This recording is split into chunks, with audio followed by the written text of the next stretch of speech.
আমাদের রাস্তা অবরোধ চাকাজাম কর্মসূচি শুরু হয়ে গেছে। আমরা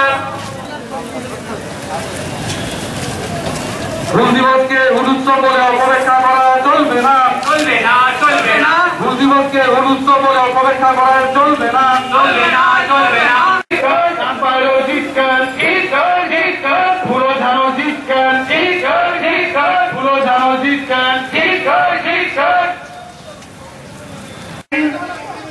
জুন 2023 থেকে সহযোগিতা হাত পাড়িয়ে দেবেন এই আশা রাখি।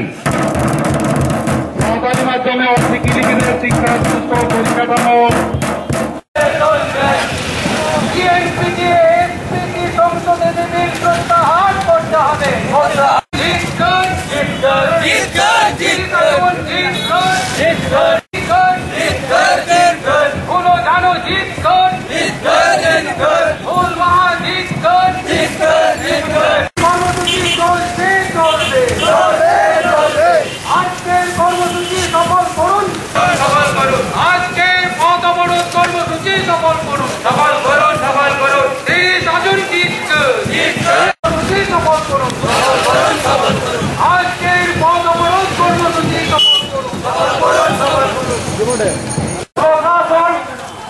সকলকে ভারত টাকার মাটি পায়খানা জানেন 38 জুন এই দিন আদিবাসীদের কাজ, এই সংগ্রাম মুক্তির সংগ্রাম, এই সংগ্রাম দর্শাত্ম সংগ্রাম নয়, এই সংগ্রাম যাতে আদিবাসীরা মুক্তি পায়, অন্যায় অত্যাচার থেকে রেহাই পায়। একটি 2016 সংশোধন বিল যে ঝাড়খণ্ড রাজ্যে প্রেক্ষিতে আজকে আমাদের আমাদের কোনো মুক্তি নেই।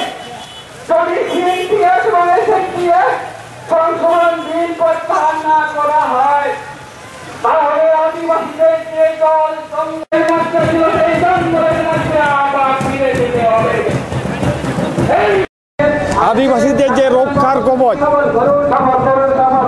আপনার এসএনটি এবং সিএনটি যে রক্ষা কবচ ছিল, সেই রক্ষা কবচ ঝাড়খণ্ড রাজ্য সরকার সেটাকে সংশোধনে বিল করে আদিবাসীদের যে খনিজ সম্পদ, যে জমি তাদের সেটা থেকে উচ্ছেদ করার জন্য একটা বিল পাস করেছেন।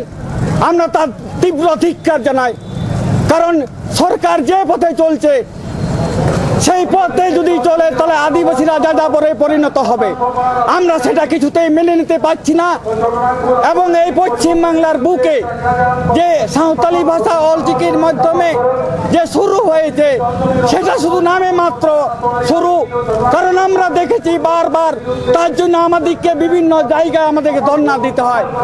নেই তাদের বইপত্র, নেই কোনো স্কুল, নেই কোনো শিক্ষক। এটা আমরা মেনে নিতে পারি না। যদি শিক্ষার যদি সেটাই উন্নয়ন ঘটাতে হয় তাহলে পশ্চিমবঙ্গ সরকারকে সেভাবে এগোতে হবে। সরকার মুখে অনেক কিছু বলে দিচ্ছে, সাঁওতালদের সব কিছু দিয়ে দিয়েছি, কিন্তু জঙ্গলমহল যদি আপনি ঘুরে থাকেন তাহলে দেখতে পাবেন যে আদিবাসীদের কি অবস্থা। তার জন্য আমরা আজকে পথ অবরোধ করতে বাধ্য হয়েছি, কারণ এছাড়া আমাদের গতি নেই। আমরা জানি সর্বসাধারণের অনেক অসুবিধা হবে, তার সত্ত্বেও আদিবাসীদের যে রক্ষার কবচ, সেই রক্ষার কবচকে ধরে রাখার জন্য আমরা পথ অবরোধ করতে বাধ্য হয়েছি। তার জন্য সাঁওতালদের মধ্যে ধামসাম আদল তাদেরকে দিয়ে দিচ্ছে এবং তাদেরকে বলে দিচ্ছে তোমরা নাচ করো, গান করো।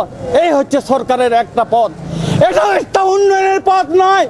সরকারের যদি উন্নয়ন করতে চায় বিভিন্ন স্কুলে শিক্ষক নিয়োগ করতে হবে, ছাত্রদের জন্য সেরকম পরিকাঠামো গঠন করতে হবে, সেটাই হবে একটা উন্নয়ন পথ। জঙ্গলমহল কিছুতেই হাসছে না। আপনি যদি ঘুরে দেখেন জঙ্গলমহলে যে অবস্থা, সেই অবস্থা শোচনীয়।